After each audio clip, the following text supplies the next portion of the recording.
Bismillahirrahmanirrahim. Assalamualaikum warahmatullahi wabarakatuh. Alhamdulillahi ala ihsani wa syukru lahu ala taufiqihi wa amtinani. Asyhadu an la ilaha illallah wahdahu la syarika lahu ta'ziman li sya'nih. Wa asyhadu anna Muhammadan abduhu wa rasuluhu da'ila ridwanih. Allahumma salli alaihi wa ala alihi wa ashabihi wa ikhwanih.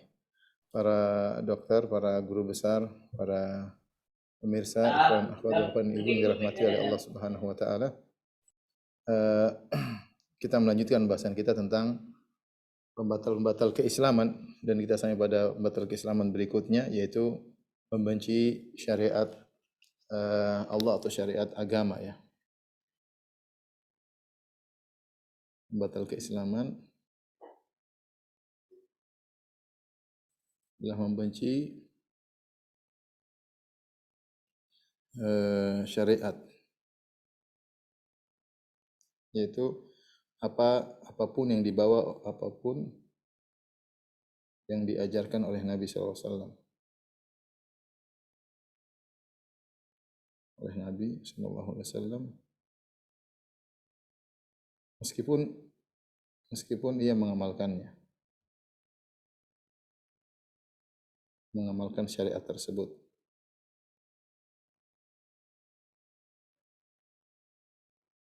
Jadi di antara pembatal keimanan, ya, pembatal keislaman adalah syariat. Maksud syariat sini apapun yang dia bawa oleh Nabi sallallahu alaihi wasallam, meskipun ia mengamalkan syariat tersebut, ya. Kenapa disebut kafir? Ya. Karena orang yang membenci syariat Nabi sallallahu alaihi wasallam berarti dia masih ada memiliki nifak i'tiqadi, ya. Ini menunjukkan karena, ya, beberapa hal, ya, karena beberapa hal dihukum kafir. Di antaranya yang paling utama adalah yang pertama, ini menunjukkan dia munafik. Dia adalah munafik. Munafik dengan nifak i'tiqadi. Dengan nifak i'tiqadi. Nifak i'tiqadi adalah nifak yang merupakan keyakinan, ya. Sebelum kita lanjutkan saya akan bahas tentang nifak. Ada dua, an-nifak, ya. An-nifak, kemunafikan. Ada dua, ya. Yang pertama disebut dengan an-nifak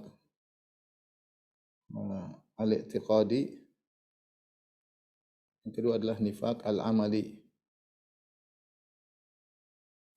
Nifak al-i'tiqadi disebut juga dengan nifak akbar. Nifak akbar yaitu kemunafikan akbar. Kalau nifak al-amali, nifak amal disebut juga dengan nifak asghar.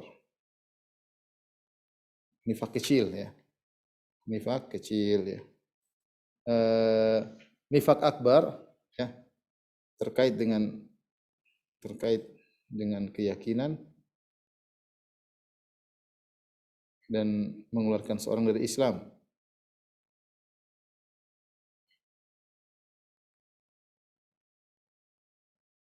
Atau dia bukan orang Islam asalnya karena dia masih munafik, ya.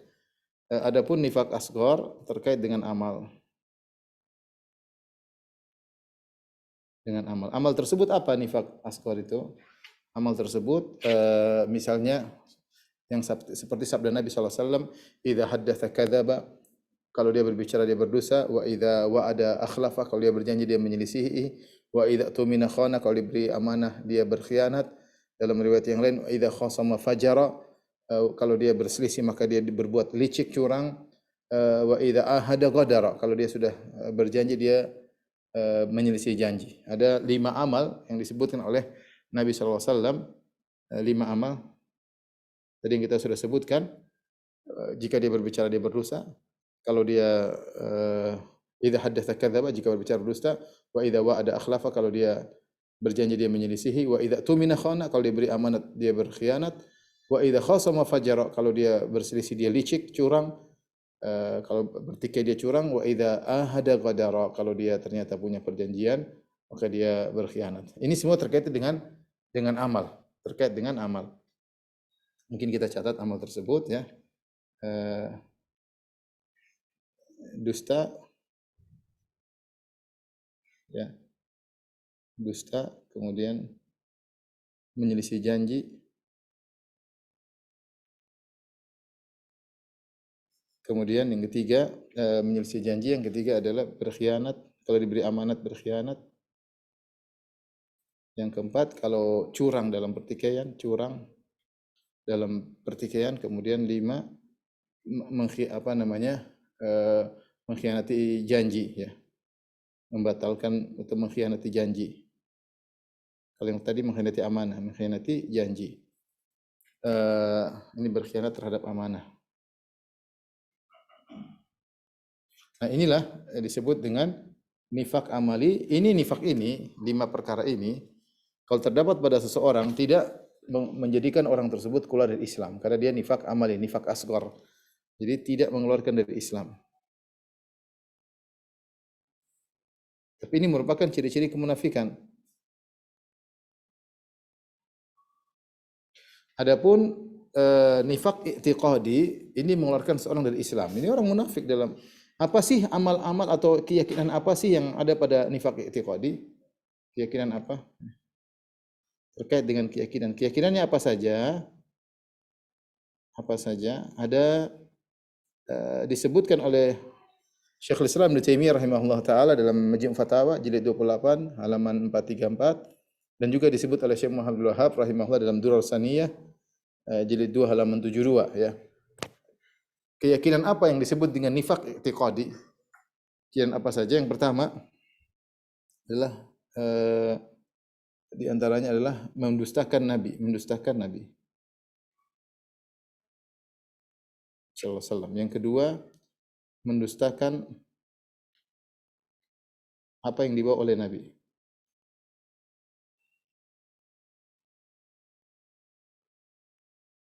Yang ketiga adalah membenci Nabi sallallahu alaihi wasallam. Membenci apa yang dibawa oleh Nabi, yang diajarkan oleh Nabi ya. Kemudian yang kelima adalah gembira jika Islam mundur, ajaran Islam mundur, gembira dia. Yang keenam benci, tidak suka jika Islam maju, jika ajaran Islam maju. Ini kira-kira 6 perkara yang poin-poin dari nifak i'tiqadi, yang merupakan poin-poin dari nifak i'tiqadi. Dan kita lihat dari nifak i'tiqadi adalah poin yang keempat, membenci apa yang dibawa oleh Nabi sallallahu alaihi wasallam ya. Ini membatalkan keislaman. Berarti orang yang memiliki keyakinan seperti ini dia orang munafik. Saya ulangi, orang yang memiliki keyakinan nifak i'tiqadi maka dia orang munafik. Artinya dia keluar dari Islam. Artinya Islamnya tidak benar. Islam hanya nampak di luar, batinnya tidak Islam. Dan ada orang-orang ya, kalau di zaman Nabi sallallahu alaihi wasallam, saya ulangi. Jika di zaman Nabi sallallahu alaihi wasallam ada orang seperti gini, ya, apalagi zaman sekarang ya, perhatikan. Jika di zaman Nabi sallallahu alaihi wasallam ada orang-orang seperti ini, apalagi zaman sekarang. Nah, di zaman sekarang, kalau zaman Nabi SAW, mereka ini menyembunyikan isi hati mereka, tapi terkadang tampak terlihat dari ucapan-ucapan mereka, dari tingkah laku mereka. Bedanya zaman sekarang, kalau zaman dahulu, zaman Nabi mereka menyembunyikan, zaman sekarang mereka menampakkan. Apalagi zaman sekarang, bahkan di zaman sekarang mereka nampakkan. Mereka keluarkan isi hati mereka tersebut. Mereka keluarkan terang-terangan isi hati mereka tersebut. Yang seperti ini disebut dengan kaum zindik. Disebut dengan kaum zindik. kaum zindik. Banyak sebagian dai-dai liberal tidak suka dengan syariat Nabi, mereka terang-terangan. Tidak suka kalau Islam jaya, mereka terang-terangan ya. Ya, sebagian mereka seperti itu ya, meragukan Islam dan yang lain. Tapi ini kenapa kita bilang membenci syariat Nabi menjadi orang keluar dari Islam? Yang pertama, poin yang paling penting karena orang yang membenci syariat Nabi sallallahu alaihi wasallam berarti dia ada kemunafikan dalam dirinya, yaitu nifak i'tiqadi, nifak akbar, bukan nifak asghar. Ya, kalau nifak asghar tidak mengeluarkan seorang dari Islam. Ada orang suka bohong, dia bukan orang kafir. Ada seorang suka menyelisih janji, dia bukan orang kafir ya. Tapi kalau sudah dalam hatinya ada kemunafikan, i'tiqadi, maka itu mengeluarkan seorang dari Islam. Sebab yang kedua,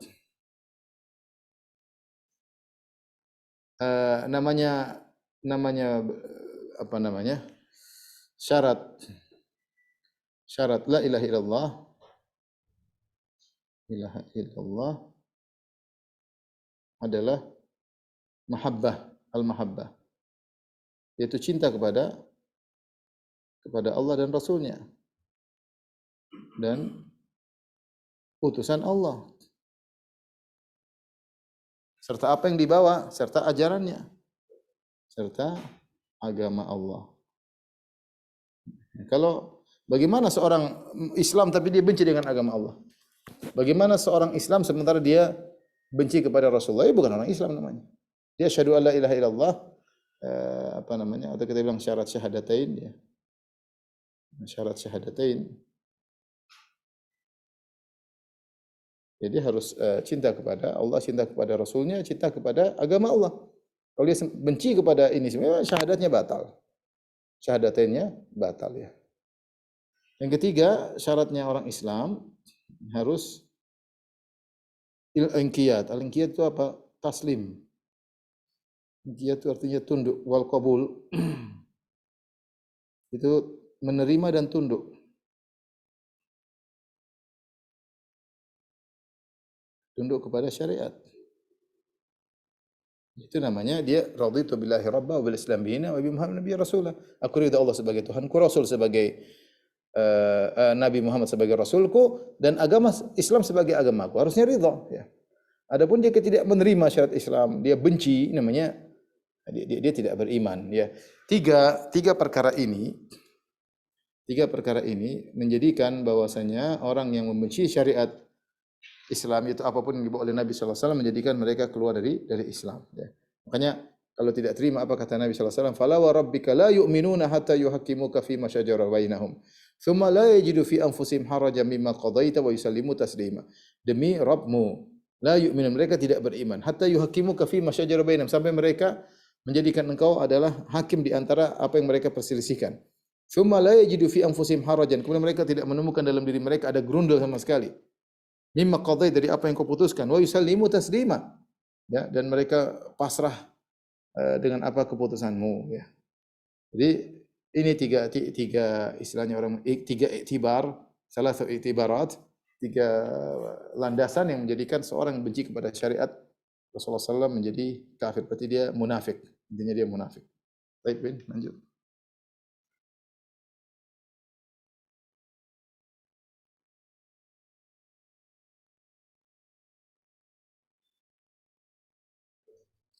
Baik, kita bicara tentang dalil. Dalil akan kekafiran ya. Selain tadi tiga, kita akan bicara dalil secara khusus.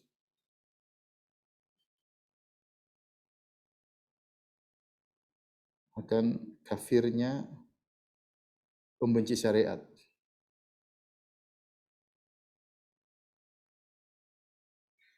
Dalil pertama yaitu nas yang tegas yang menunjukkan akan hal tersebut, nas yang tegas.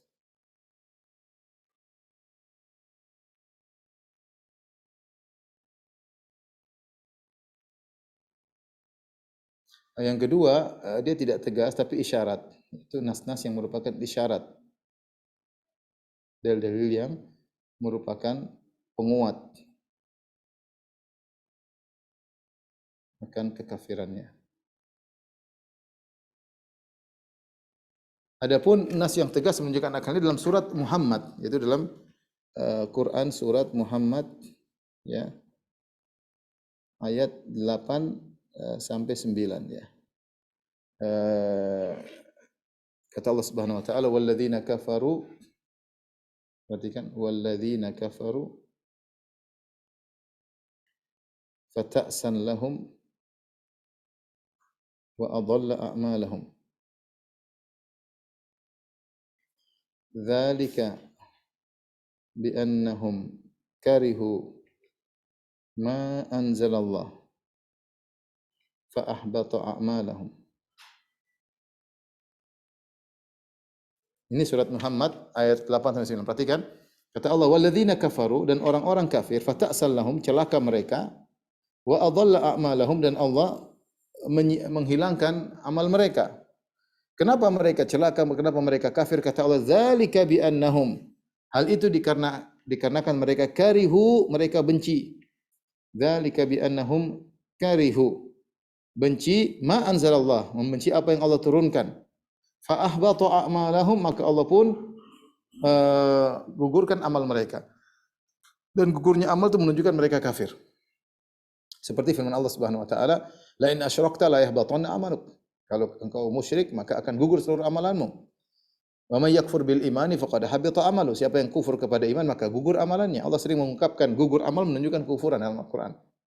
Walau asyraku la habita anhum ma kanu ya'malun. Kalau mereka berbuat syirik maka gugur amalan mereka. Di sini saya artikan, saya terjemahkan ya secara singkat, dan orang-orang kafir. Maka celaka mereka. Celaka mereka dan Allah menggugurkan amalan mereka. Hal itu karena kenapa mereka kafir? Hal itu karena mereka membenci apa yang Allah turunkan. Yang Allah turunkan itu syariat. Ya. Maka Allah menggugurkan amal mereka. Menggugurkan amal mereka. Ini dalil sangat jelas bahwasanya membenci syariat Allah itu hukumnya adalah kafir. Amal mereka jadi gugur. Jadi Allah mengatakan mereka kafir karena mereka membenci syariat Allah, sehingga Allah gugurkan amalan mereka. Ya, jadi sangat jelas Allah mengatakan mereka kafir. Kemudian terakhir Allah mengatakan Allah menggugurkan amal mereka, menunjukkan mereka kafir. Sebabnya jelas karena membenci. Dzalika bi annahum karihu ma anzalallah. Ini dalil yang sangat tegas yang menunjukkan bahwasanya orang kafir gara-gara mereka benci dengan apa yang Allah turunkan. Dalam ayat yang lain, surat Muhammad ayat 28 ya. Demikian juga.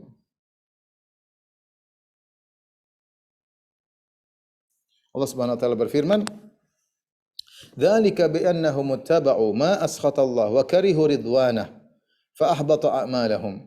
Yang demikian tersebut karena mereka mengikuti ma askhatallah, mereka mengikuti apa yang buat Allah murka. Wa karihu ridwanah, dan mereka membenci apa yang mendatangkan keridhaan Allah, itu membenci syariat Allah, membenci amal saleh.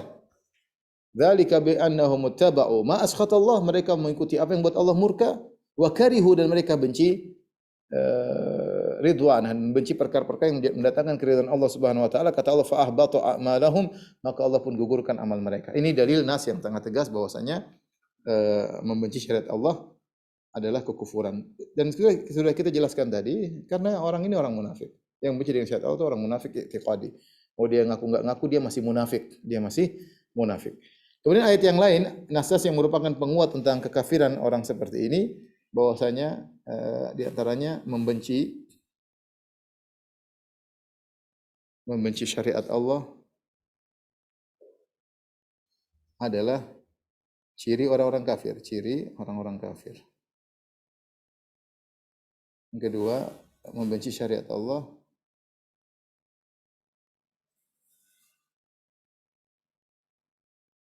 adalah ciri orang-orang munafik. Ini dalil tidak begitu tegas dalam pengkafiran, tapi menguatkan. Seperti Allah Subhanahu wa taala sebutkan dalam surat Al-Mu'minun, bal ja'ahum bil haqqi wa aktsaruhum lil haqqi karihun, ya. tentang orang-orang kafir, kata Allah Subhanahu wa taala, bal ja'ahum bil haqqi wa aktsaruhum lil haqqi karihun. Kata Allah, sungguhnya Nabi telah mendatangkan kebenaran pada mereka, wa aktsaruhum, dan kebanyakan mereka benci terhadap kebenaran. Wa aktsaruhum lil haqqi karihun. Walau ittaba'al haqqu ahwa'ahum la fasadati samawati wal ardh, dalam surat Al-Mu'minun, ya. Kemudian juga di antaranya juga ciri orang-orang di dalam surat Al-Mu'minun. Saya lupa ayat berapa. Tapi yang berikutnya, membenci syariat Allah juga merupakan ciri-ciri orang munafik. Kata Allah Subhanahu wa taala, wala ya'tuna salata illa wa hum kusala wala yunfiquna illa wa hum karihun. Ciri orang munafik. Wala ya'tuna salata illa wa hum kusala wala yunfiquna illa wa hum karihun. Jadi orang munafik ini surat Taubah ayat 54. Kata Allah, mereka ini orang munafik, mereka kalau mereka salat tapi mereka malas. Kemudian mereka berinfak, jangan kira orang munafik itu mereka berinfak tapi mereka benci dengan infak tersebut. Karena mereka harus berinfak, mereka enggak suka berinfak, mereka benci dengan syariat infak, tapi karena supaya enggak ketahuan mereka berinfak. Demikian juga dalam ayat yang lain kata Allah, farihal mukhallafuna bimaq'adihim khilafa Rasulillah wa karihu an yujahidu fi sabilillah, ya, wa karihu an yujahidu bi amwalihim wa anfusihim fi sabilillah, ya. Dalam surat, demikian juga dalam surat At-Taubah ayat 81 kata Allah Subhanahu wa taala, orang-orang yang tidak ikut perang, yang tidak ditinggalkan dalam perang Tabuk, farihal mukhallafuna, mereka senang tidak ikut serta perang dalam bersama Nabi sallallahu alaihi wasallam, mereka senang, ya. Wa karihu an yujahidu, mereka benci, wa karihu an yujahidu, mereka benci berjihad bi amwalihim anfusihim fi sabilillah, mereka benci berjihad, ya. Intinya itu ciri-ciri orang-orang munafik. Tapi dalil yang sangat tegas menunjukkan orang yang benci syariat Allah kafir adalah ini, surat Muhammad ayat 8 sampai ayat 9. Baik, ikhwan dan akhwat yang hadirin sekalian, kita lanjutkan contoh-contoh benci kepada syariat Allah Subhanahu wa taala.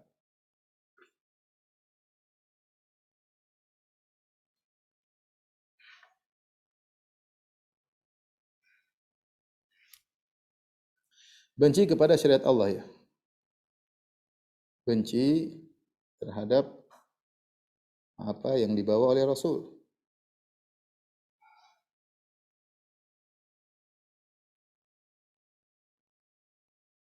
Mungkin benci kepada Rasul lebih parah lagi, sallallahu alaihi wasallam, ya. Dalam Al-Qur'an tadi, wa karihu dzalika bi annahum karihu ma anzalallah. Dalam ayat tadi, dzalika bi annahum karihu ma anzalallah fa ahbata a'malahum. Sini ma anzalallah, ma al-mausulah. Ma al-mausulah, memberikan faedah umum. Jadi kebencian di sini umum, mencakup syariat Allah Subhanahu wa taala. Kalau kita bahasa kita, syariat sini bersifat umum. Syariat yang dibenci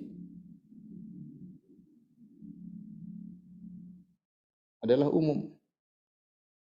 Perhatikan. Baik, ya. Misalnya perbuatan Nabi sallallahu alaihi wasallam, fi'il Nabi, enggak suka dengan perbuatan Nabi sallallahu alaihi wasallam,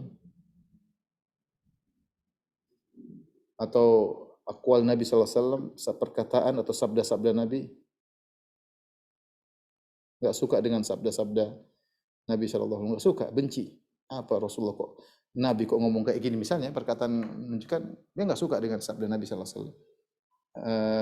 Kemudian terkait dengan masalah akidah, ya, akidah Islam dia enggak suka. Termasuk dalam masalah fikih Islam dia enggak suka. Fikih apapun dia enggak suka.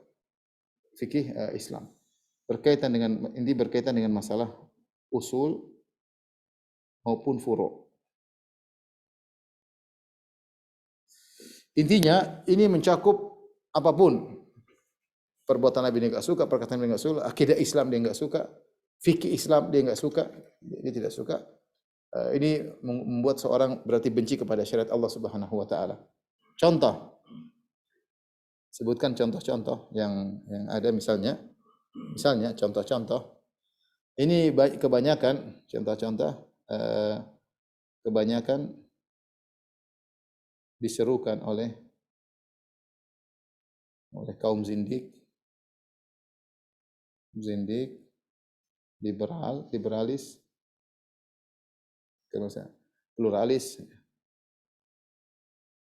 kemudian di antara juga sekularis, ya, sekular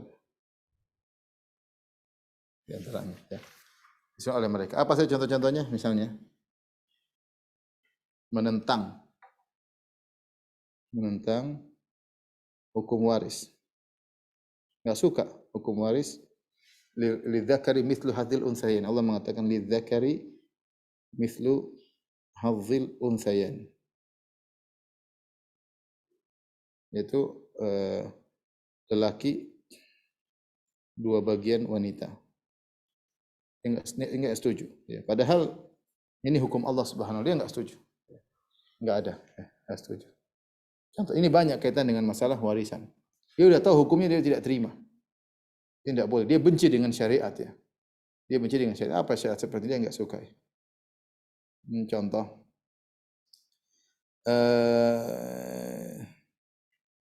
Contoh misalnya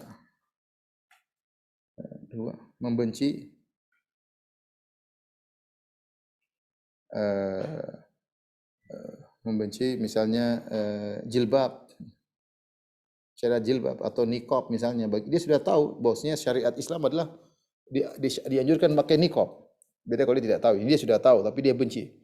Dia enggak suka. Apa ini kata dia? Apa susah? Ini enggak adil lah, perempuan enggak adil, masa perempuan lihat kita enggak bisa lihat perempuan. Dia enggak suka. Ini syariat apa seperti ini? Membuat kita orang tidak bisa bebas. Dia enggak suka pokoknya. Dia enggak suka syariat jilbab. Dengan pemikirannya tentunya, ya. Dia benci lihat orang jilbab, dia enggak suka lihat. Kemudian contohnya benci terhadap praktek hudud. Hudud itu seperti apa? Seperti zina didera, kalau sudah menikah dirajam. Dia enggak suka. Kemudian pencuri dipotong tangan. Kemudian yang membunuh kisos. Membunuh dikisos. Dia enggak suka. Dia bukan hanya enggak suka, dia memerangi, bahkan bukan hanya sekedar membenci, memerangi. Anti hukum hudud. Apa itu? Enggak bisa, enggak relevan. Pokoknya ada berbagai macam dalil. Dia enggak relevan. Ya, seakan Allah hanya turunkan Al-Qur'an hanya untuk orang Arab Badui. Enggak relevan sekarang. Dia benci, dia enggak suka. Dia enggak suka dengan syariat. Baca Al-Quran ada walakum fil qisasi hayatun. Pada praktek kisos ada kehidupan. Dia enggak suka dengan ini apa seperti ini. Dia enggak suka. Contoh lagi misalnya benci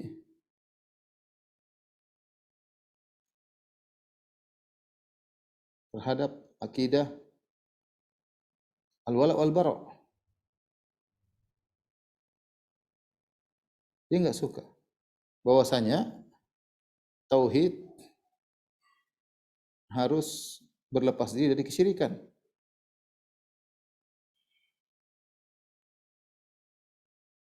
Ini akidah misalnya, dia enggak suka. Apa ini? Dia enggak suka. Sudah, kita bebaslah, orang-orang mau syirik mau apa terserah. Jangan kita bilang kita disuruh benci dengan syirik. Saya enggak suka. Dia enggak suka. Dia tahu meskipun Muhammad membawa akidah, dia enggak suka. Dia enggak suka dengan akidah seperti ini. Dia tahu kita bilang orang jahil ya. Ini orang ngerti. Tapi dia tetap ngeyel, dia tidak apa namanya? Tidak suka dengan hal tersebut ya. Contoh lagi misalnya memerangi syariat poligami misalnya. Memerangi syariat poligami, apa itu syariat tidak adil, di macam-macam lah dengan berbagai macam ucapan kebenciannya ya. Ini semua adalah inilah anulah ya. Dia tidak suka. Ya. Contoh lagi misalnya Bisa saja ya, misalnya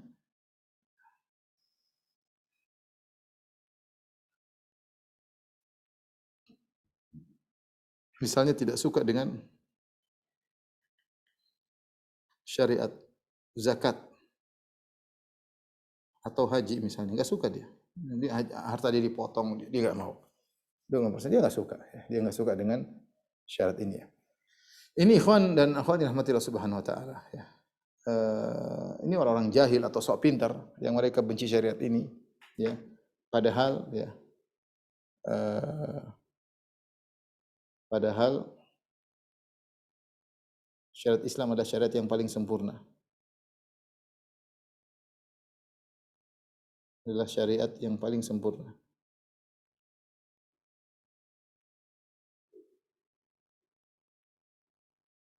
Yang paling sempurna ya yang sudah pernah diterapkan pada zaman-zaman dahulu mendatangkan keadilan, dan ketentraman ya, dan macam-macam ya. Bahwasanya tapi karena kebodohan, karena kejahilan, karena sok pintar akhirnya mereka menolak syariat yang begitu sempurna, mereka tuduh syariat yang tidak adil lah, syariat yang zalim lah, mereka benci dengan syariat Islam ya. Padahal mereka tahu itu adalah syariat Islam. Mereka tahu itu ajaran Rasulullah sallallahu alaihi wasallam. Ya ini menunjukkan mereka munafik, nifak i'tiqadi, bahwasanya hati mereka benci dengan syariat. Ini diungkapkan oleh sebagian mereka berusaha bersembunyi tapi terlepas dari lisan-lisan mereka ya. Tapi di antara mereka misalnya kurang ajar, ada yang mengatakan saya pernah baca itu ketika mereka membela syariat atau menolak syariat diharamkannya homoseksual. Mereka mengatakan ini urusan kemaluan, ngapain Tuhan ikut campur dengan urusan seperti ini, subhanallah ya. Ya, ngapain Tuhan ikut campur urusan kemaluan? Jadi ejekan luar biasa dan benci kalau bilang homoseksual haram itu dia benci dengan syariat tersebut. Ini semua ikhwan dan akhwat yang rahmatillah subhanahu wa taala jika muncul benar-benar karena kebencian kepada syariat maka orang-orang ini divonis keluar dari Islam ya. Baik, Win.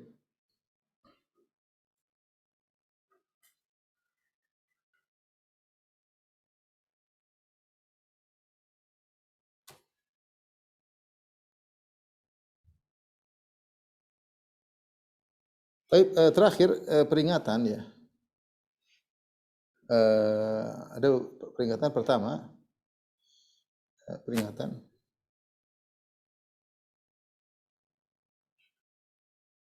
pertama kebencian terhadap syariat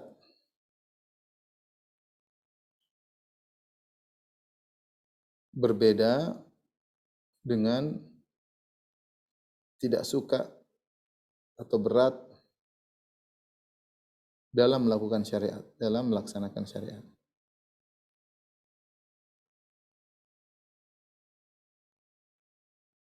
Ini harus dibedakan. Kalau yang ini kafir, kalau kebenci terhadap syariat, benci terhadap zat syariat, ini kafir. Tapi kalau benci atau berat dalam melaksanakan syariat, maka ini tentu tidak, ini kurang iman, ya. Tapi tidak kafir. Ya. Apa namanya? Dan terkadang ujian ya, terkadang ujian dia harus melawan itu semua ya. Contoh, saya contohkan. Contoh, seorang pergi ke masjid berat, kayaknya malas, aduh harus ke masjid. Tapi dia tahu itu syariat itu bagus, cuma dia tidak bisa melaksanakannya. Contoh itu banyak ya.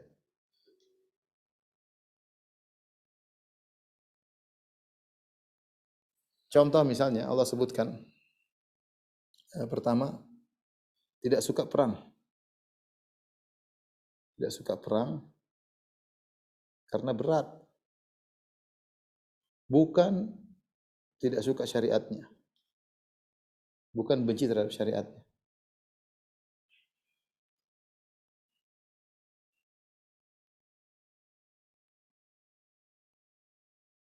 Ya. Tapi dia melawan diri, namun dia melawan dirinya tetap ikut perang.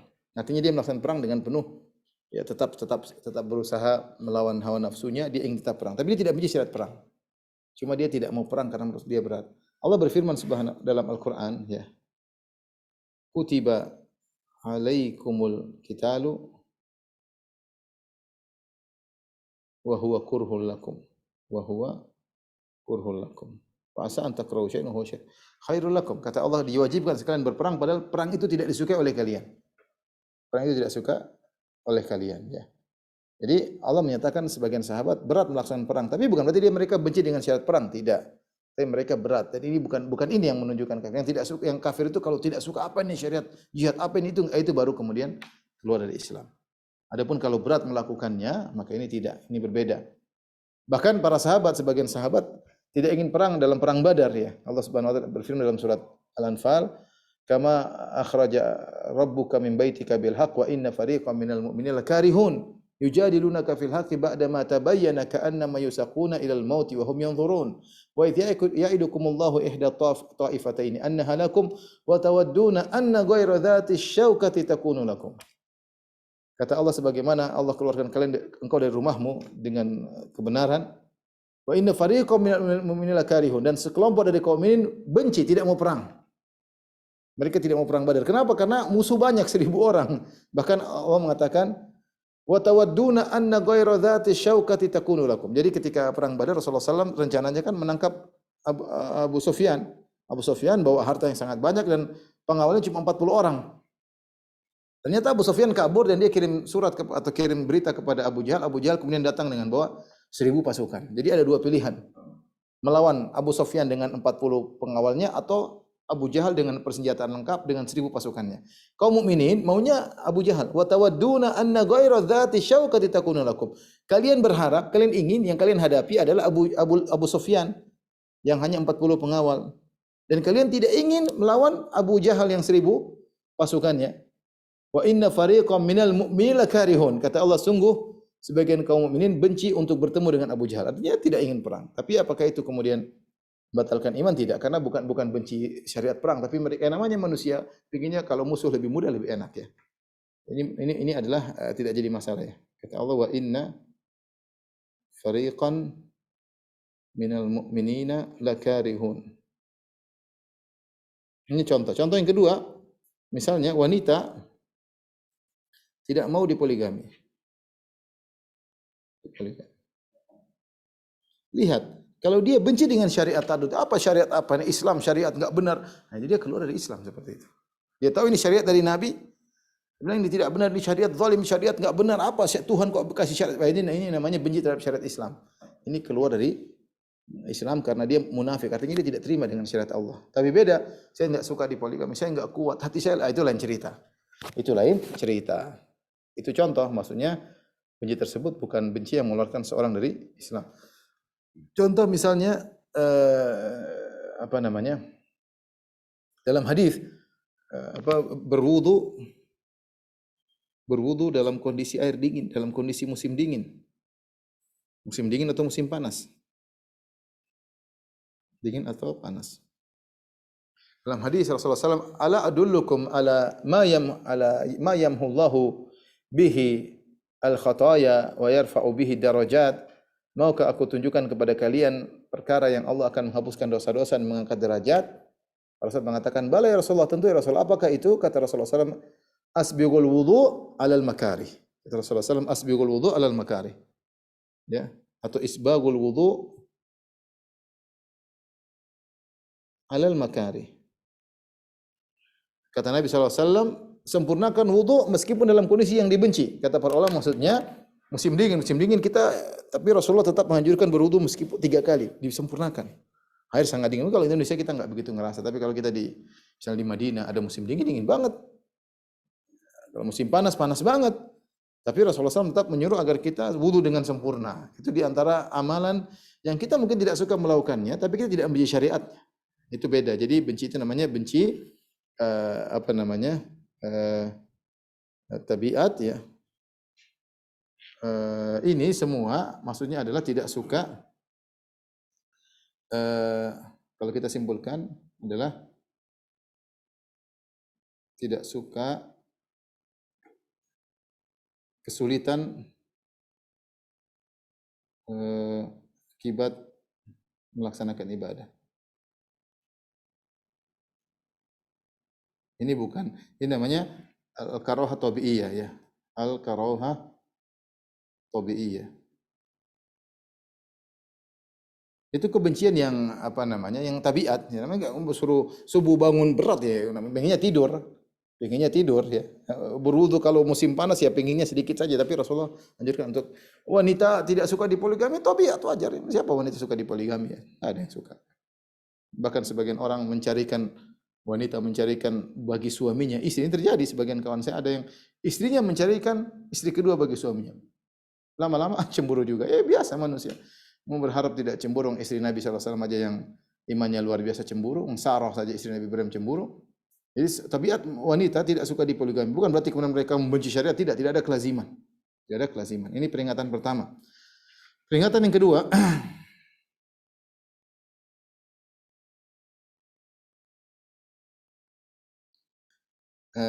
apa namanya? Hal-hal yang tidak melazimkan ya. Misalnya pelaku dosa besar ya. Hal-hal yang tidak lazim.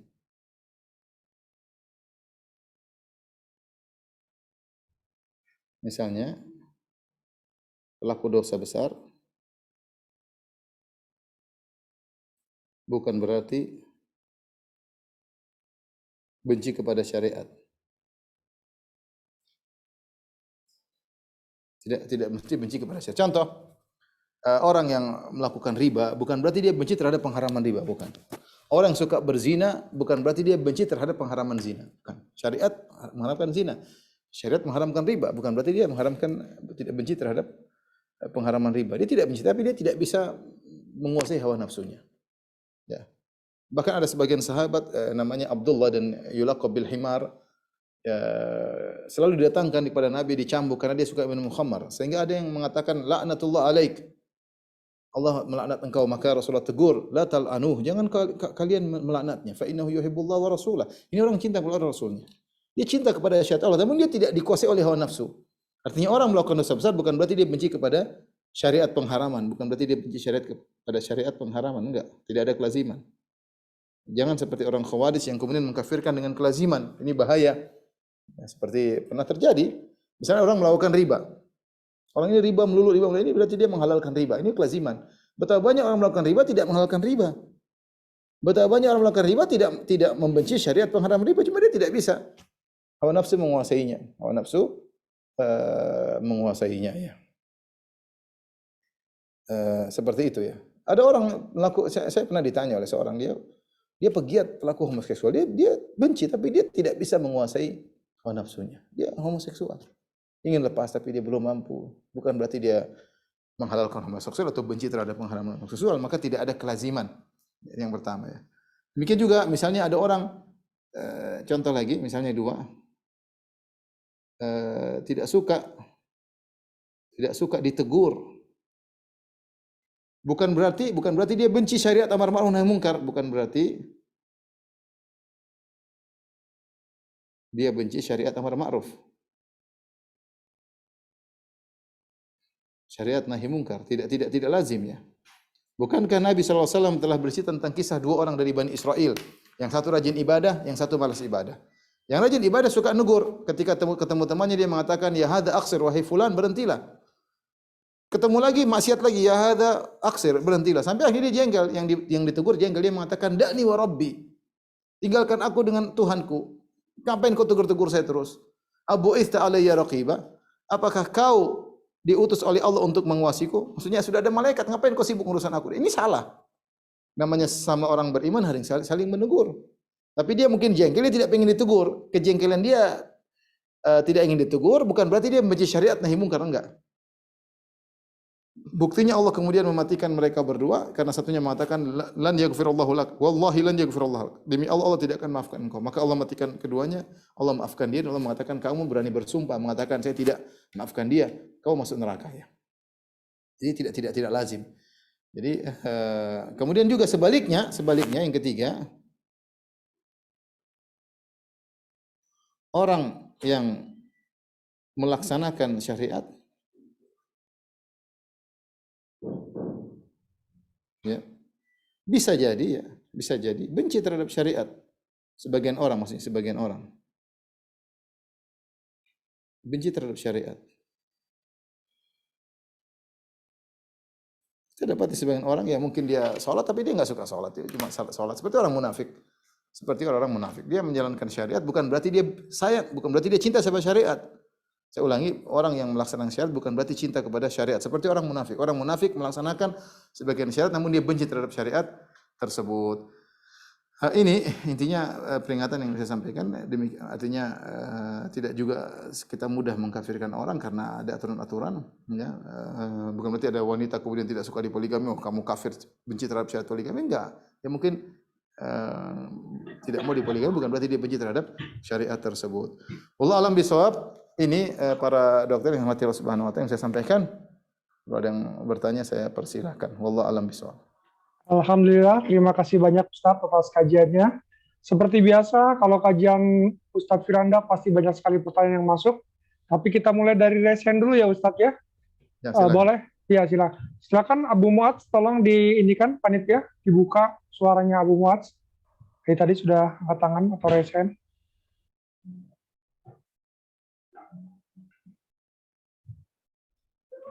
Ya, Assalamualaikum. Monggo, silakan. Terkait dengan tadi itu ada beberapa pertanyaan yang cukup saya jumpai gitu di kehidupan sekitar anak itu, bahwa kadang ada orang yang memberikan fatwa tanpa dia punya ilmunya, sehingga dia kadang menghalalkan sesuatu yang diharamkan atau sebaliknya gitu. Itu juga apakah dia keluar dari keislaman? Kemudian ada juga seseorang dia sebetulnya bukan benci pada Nabi, melakukan sesuatu, misalnya Nabi suka membantu istrinya gitu, sehingga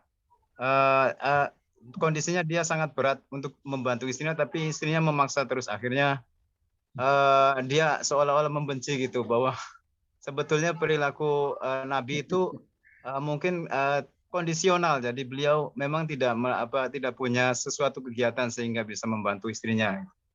Itu saja mungkin Ustaz. Intinya, ya Allah ibarik fiik. Intinya, ikhwan, banyak hal sudah kita jelaskan pada pertemuan sebelumnya. Contoh, mungkin ada orang mengejek misalnya niqab, cadar, dia nggak tahu itu syariat Islam, dia menyangka, dia kena syubhat dari orang liberal bahwasanya itu cuma adat istiadat, hanya orang ingin pindahkan adat Arab ke Nusantara. Contohnya, padahal semua buku fikih mengatakan dianjurkan bercadar, hanya mereka khilaf antara wajib atau sunnah. Kalau seperti itu tidak kita kafir karena kejahilannya.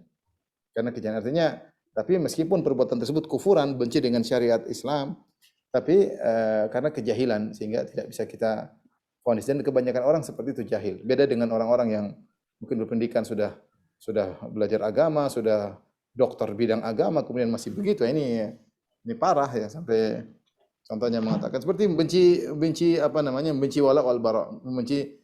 Kita kan dalam Islam disuruh berlepas diri pada kesyirikan. Wa may yakfur bit taghuti wa yu'min billah. Siapa yang kufur kepada tagut dan iman kepada Allah. Tagut maksudnya sembahan selain Allah. Kita harusnya kufur, tidak terima Nabi Isa disembah, kita enggak terima. Nabi Isa disembah kita tidak terima. Patung-patung disembah kita enggak terima, sapi disembah kita enggak terima. Tapi kemudian dia enggak suka syariat, dia bilang, "Sudahlah, kamu ngapain sudah, kita semuanya boleh kok, enggak ada masalah, bebas. Kita Islam enggak usah ngurusin mereka, mereka juga baik." Nah, ini dia benci kalau ada orang menjalankan tauhid. Ini contoh, dia sudah doktor, sudah bidang agama masih benci dengan syariat ini, baru kita bilang kita bisa vonis orang seperti ini. Ada pun orang awam kebanyakan tidak tahu. Kebanyakan mereka enggak ngerti dan kena syubhat. Adapun mengenai kasus di rumah tangga, istrinya selalu nuntut, Nabi saja begini. Bilang istri Nabi tidak banyak nuntut seperti kamu. Bilang istri Nabi tidak banyak nuntut seperti kamu ya. Dia tentu dia tidak membenci syariat Rasulullah SAW. Dia bilang saya beda dengan Nabi, sudahlah. Ya, saya beda dengan Nabi SAW. Saya pulang kerja dari sampai capek, ya saya bisa bantu sedikit saja ya. Saya tidak sempurna ya. Nah, diskusilah sama istri ya. Itu tidak ada kaitannya dengan masalah benci sunnah Nabi, tidak ada kaitannya ya. Tapi mungkin dia bilang sama istrinya, jangan begitu, saya juga capek ya. Ada waktu dan kondisi, saya akan bantu kamu sesuai dengan kemampuan saya ya. Intinya namanya rumah tangga harus saling memahami, diskusi ya. Tegur istri, bicara yang baik. Istri harus menghormati suami sayang kepada istri dan memaafkan satu di antara yang lainnya. Allah alam bisawab. Terima kasih Ustadz. Mudah-mudahan sudah jelas ke pembahasan dari Ustadz. Saya akan beralih ke chat ya Ustadz ya. Ya, silakan. Sebagian pertanyaan akan saya bacakan. Ini mungkin sebagian kita mengalami Ustadz. Izin bertanya kepada Ustadz, Pupu Ana undang Ana ke acara ultah anaknya Ustadz, dan Ana sudah mengiyakan walaupun berat. Karena si penanya ini sudah belajar sunnah kan Ustadz ya. Nah, apakah tidak sopan jika Ana chat di WA kalau Ana tidak ingin pergi karena syariat Islam melarang karena sepupu Ana jauh dari tempat tinggalnya? Itu gimana? Pokoknya itu gimana caranya menyikapi kondisi seperti ini Ustadz? Kalau minta kita melihat bahwasanya kita harus menegur, tegur cara yang baik. Entah dengan di grup atau dengan japri ya. Kita japri, mungkin kalau manfaatnya lebih bagus dengan japri, kita japri. Kalau manfaatnya lebih bagus di grup ya. Tapi kita yang menimbang maslahat dan mudarat. Semua banyak orang tidak ngerti. Suatu hal yang terjadi berulang-ulang bagi mereka setiap saat, dan mereka menganggap suatu adalah kebenaran yang aneh jika ada orang yang menyelisihi. Anjuran saya kalau seperti itu mending dijapri, bicara baik-baik agar orang yang mengundang mungkin memahami. Wallahu a'lam bishawab. Oke, terima kasih banyak Ustadz. Kembali kita akan ke yang raise hand. Silakan Ahmad Haris. Untuk itu tolong hostnya di unmute Ahmad Haris. Apakah masih ada? Assalamualaikum warahmatullahi wabarakatuh. Waalaikumsalam Assalamualaikum warahmatullahi warahmatullahi wabarakatuh. Mohon izin bertanya Ustadz, bagaimana Silakan. sikap kita sebagai anak yang memilih orang tua melarang kita untuk mengikuti kajian sunnah dan memaksa kita, menyuruh kita untuk berbuat perbuatan bid'ah. Bagaimana cara menolongnya Ustadz? Syukron jazakallah khairan. Wa jazakallah khairan. Pertama, Rasulullah SAW bersabda, la ta'ata li makhlukin fi ma'siyatil khaliq. Tidak ada ketaatan bagi makhluk dalam rangka bermaksiat kepada Allah Subhanahu wa taala. Tentunya ketaatan dalam menjalankan sunnah, kemaksiatan dalam menjalankan bid'ah. Kita tidak perlu taat kepada orang tua jika menyuruh kita untuk melakukan bid'ah ataupun kemungkaran. Tapi kita harus ingat bahwasanya orang tua adalah orang tua kita yang telah berusaha payah mengurus kita, ibu kita melahirkan kita, ayah kita, yang Allah perintahkan kita untuk berbakti kepada mereka, meskipun mereka jangankan menyuruh kepada bid'ah, menyuruh kepada kesyirikan pun maksa kita harus berbakti kepada mereka. Apalagi hanyalah menyuruh kepada bid'ah yang mereka mungkin tidak paham. Maka nasihat saya, sabar, tolak dengan baik ya, dan tingkatkan bakti kita kepada orang tua. Kalau kita punya penghasilan, berikan kepada orang tua. Tunjukkan bahwasanya orang yang sudah ngaji sunnah itu lebih berbakti kepada orang tuanya, lebih sayang kepada orang tuanya. Cuma untuk masalah begini dia tidak nurut ya. Tunjukkan ya, tidak diskusi, kalau perlu diskusi dengan diskusi yang ringan dan mendoakan kedua orang tua. Jadi maksud saya sabar, tidak perlu menentang orang tua, tidak perlu angkat suara di atas di depan orang tua, tolak dengan halus dan tingkatkan bakti kepada orang tua, dan jangan lupa doakan mereka. Allah alam bishawab.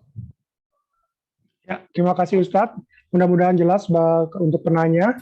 Ini ada satu lagi yang mungkin kita juga sering alami Ustadz. Assalamualaikum Ustadz.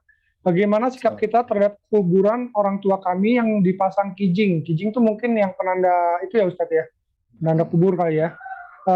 Sedangkan sekarang kami sudah tahu bahwa memberi kijing itu hukumnya haram. Apakah sekarang kijing di kuburan orang tua kami harus kami hilangkan? Tapi nanti kalau dihilangkan keluarga besarnya akan marah. Jazakumullah khairan. Siapa yang marah katanya? Keluarga besarnya orang tuanya. Oh, iya. Gitu Ustaz. Iya. Fattakullah masata'tum, bertakwa semampunya. Diskusi sama mereka, ya, kalau mereka tidak mau ya sudahlah, mau diapain ya. Kita mau ribut sama keluarga. Yang penting kita sudah jelaskan bahwasanya tidak kami anak-anak ya. Kalau ternyata anak-anak sudah kompak semua, karena masalahnya itu hak banyak orang.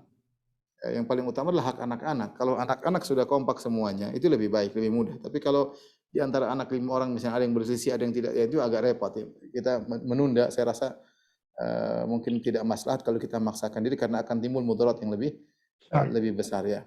Tapi kalau anak-anak setuju, kakak adik semua setuju, ini lebih ringan untuk menghadapi paman, itu lebih mudah. Yang penting adik-adik, kakak adik kompak ya. Ya, lihat situasi dan kondisi, yang penting kita sudah jelaskan kepada mereka. Adapun masalah eksekusinya, lihat situasi dan kondisi. Allah alam bishawab. Ya, Kita akan masuk lagi ke yang raise hand, Ustadz. Boleh, Ustadz? Santi, silakan. Ukti Santi Anjarwati, silakan. Assalamualaikum Ustadz. Waalaikumsalam. Waalaikumsalam warahmatullahi. Afwan Ustadz, yang Anda mau tanyakan, bolehkah kita menggunakan dengan nama Esa? Itu aja Nama apa? Ustadz. Syukron Ustadz, jazakallahu khairan. Nama Nama apa? Esa. Panggilan Esa. Esa. Ya. Nama lengkapnya siapa? Kalau nama lengkapnya Nurhaliza, hanya biasa sehari-hari itu dipanggil dengan Esa, Ustadz. Oh, Eza, Nurhaliza nama aslinya. Ya. Hanya hari-harinya iya. dipanggil dengan sebutan Esa. Oh iya. Jangan dipanggil Eza aja. Orang Indonesia suka singkat nama, tapi jangan panggil Esa kayak apa namanya, kayak Maha Esa ya. Sebaiknya dipanggil Eza, ada Z-nya. Kan Nurhaliza itu kan pakai Z. Nurhaliza pakai Z. Jadi panggilnya Eza ya. Dak mayaribuk ila malayaribuk. Yang meragukan sebaiknya kita tinggalkan. Dipanggil namanya, dipanggil depannya Nur, ya, jangan dipanggil Esa ya. Tidak enak, khawatirnya apa namanya, ada dipahami Maha Esa atau yang lainnya ya. Panggil aja Nur atau Eza, enggak ada masalah. Inilah kebiasaan orang Indonesia, namanya panjang-panjang tapi kalau manggilnya pelit ya. Jadi itu masalahnya. Kalau di Arab nama cuma satu, tapi panggilnya lengkap. Kalau Abdurrahman panggilnya Abdurrahman. Mereka mungkin waktu kecil disingkat Duhman, Abudi, tapi kalau sudah besar mereka panggil dengan lengkap. Abdurrahman, Abdullah, bahkan anak kecil. Saya punya teman punya anak namanya Abdul Muhaimin. Panggil temannya Abdul Muhaimin, panggilnya lengkap. Kita panggilnya Min kalau kita. Jadi Abdul Muhaimin lengkap ya. Jadi kita suka nama kadang 2, 3 untuk satu orang, panggilnya ujungnya cuma cing gitu aja. Saya punya kawan sampai sekarang masih jadi kawan saya, namanya Tri Raharjo Topan Nusantara. Lengkap namanya. Tri Raharjo Topan, 4 nama buat dia sini. Panggilnya Pan, selesai. Ini mas saya. Jadi namanya banyak, panggilnya sedikit. Mending nama satu panggil lengkap ya. Tadi akhirnya timbul apa namanya kesalahan-kesalahan. Contoh misalnya Abdurrahman dipanggil Rahman, repot kan? Rahman. Abdul Razak dipanggilnya Rozak. Wah, Rozak sang pemberi rezeki. Gimana Rozak ini anak ini miskin panggil Rozak ya. Makanya anak saya Abdul Razak. Saya larang kalau orang panggil Rozak. Saya tidak mau disingkat. Jadi makanya kakaknya semua manggilnya lengkap Abdul Razak. Tidak ada masalah karena itulah kadang menyingkat nama itu bisa menimbulkan kesalahpahaman ya. Ada orang panggil Abdul Khalik, hamba sang pencipta. Dipanggil Khalik, wah repot kan? Sang pencipta, repot. Seperti ini. Jadi seperti tadi, mending dipanggil, kalaupun disingkat jadi Eza pakai Z atau Nur, alhamdulillah masih lebih baik ya. Wallahu a'lam bishawab. Satu lagi mungkin pertanyaan terakhir. Baik Ustadz, ini mengenai poligami nih Ustadz. Assalamualaikum warahmatullahi wabarakatuh Ustadz. Izin bertanya, bagaimana kalau seorang istri tidak mau terima poligami, tapi dia juga meminta suaminya meninggalkan dan menceraikan istri lainnya? Jika tidak, maka dia mengancam suaminya akan menghancurkan rumah tangga mereka. Wah, galak banget ini. Silakan Ustadz jawab. Auzubillah min dzalik. Ini tidak boleh ya. La tas'alul mar'atu talaqa ukhtiha litakfi'a ma fi ina'iha. Kata Nabi SAW, janganlah seorang wanita meminta saudarinya diceraikan. Ya, jangan. Agar dia mengambil bagian dari saudarinya tersebut. Tidak boleh seorang wanita, apakah dia istri pertama atau istri kedua, istri ketiga, istri keempat, statusnya apapun, tidak boleh dia minta kepada suaminya untuk menceraikan saudarinya. Bahkan Nabi mengatakan, la tas'alul mar'atu talaqa ukhtiha. Rasulullah menyebutkan ukhti. Madumu itu adalah ukhtuk, yaitu saudarimu. Sama muslimah ya. Coba kalau kau di posisinya, tentu tidak menyenangkan ya. Jadi ini perbuatan, ini memang saya bilang berat ya. Saya bilang ujian terberat bagi wanita di poligami. Ya. Lebih berat daripada miskin, lebih berat daripada diomelin, lebih berat daripada KDRT, paling beratlah seorang wanita di poligami. Ya, oleh karenanya laki harus banyak bersabar ya. Tapi wanita tidak boleh kemudian dia ketika dia tidak sabar akhirnya menzalimi orang lain, tidak boleh. Nah, dia boleh ngomel sama suami, tapi dia menyuruh suaminya berbuat kezaliman, memaksa suaminya untuk mencerai wanita lain, ya, madunya ini hukumnya haram. Rasulullah melarang secara khusus. Dan itu adalah saudari anti sendiri. Ya. Bagaimana kalau anti di posisinya?